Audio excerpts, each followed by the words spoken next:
কুয়াশার ওপারে সেই যাত্রী। রাত তখন প্রায় 1টা। অতনু তার পুরনো এসইউভি নিয়ে শিলিগুড়ি থেকে সিকিমের দিকে যাচ্ছিল। পাহাড়ের এই রাস্তাটা এমনিতে খুব ব্যস্ত থাকে, কিন্তু সেদিন অদ্ভুতভাবে রাস্তা একদম ফাঁকা ছিল।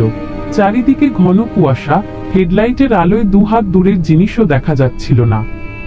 মাঝ রাস্তায় সেই হাতছানি।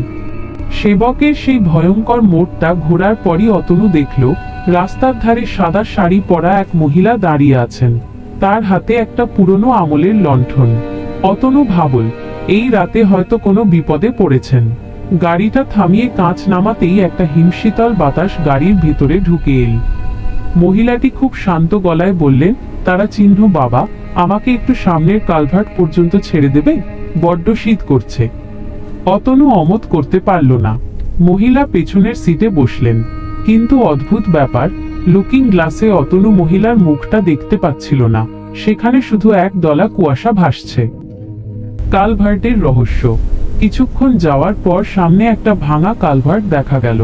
অতনু গাড়ি থামাতেই দেখল পেছনের সিট ফাঁকা, দরজা খোলার শব্দ পর্যন্ত হয়নি। অতনু হতভম্ব হয়ে গাড়ি থেকে নামল। টর্চের আলোয় কালভার্টের নিচে তাকাতেই তার রক্ত হিম হয়ে গেল। সেখানে পাথরের খাঁজে আটকে আছে একটি পুরনো কঙ্কাল, যার গায়ে ঠিক ওই মহিলার মতো সাদা শাড়ির অবশিষ্টাংশ, আর পাশে পড়ে আছে একটা জংধরা লণ্ঠন। কেন এটা ভয়ঙ্কর? অতনু যখন ভয়ে কাঁপতে কাঁপতে গাড়িতে ফিরে এল, সে দেখল ড্যাশবোর্ডের ধুলোয় কেউ আঙুল দিয়ে লিখে দিয়ে গেছে, ধন্যবাদ বাবা, অনেকদিন পর বাড়ি ফিরলাম।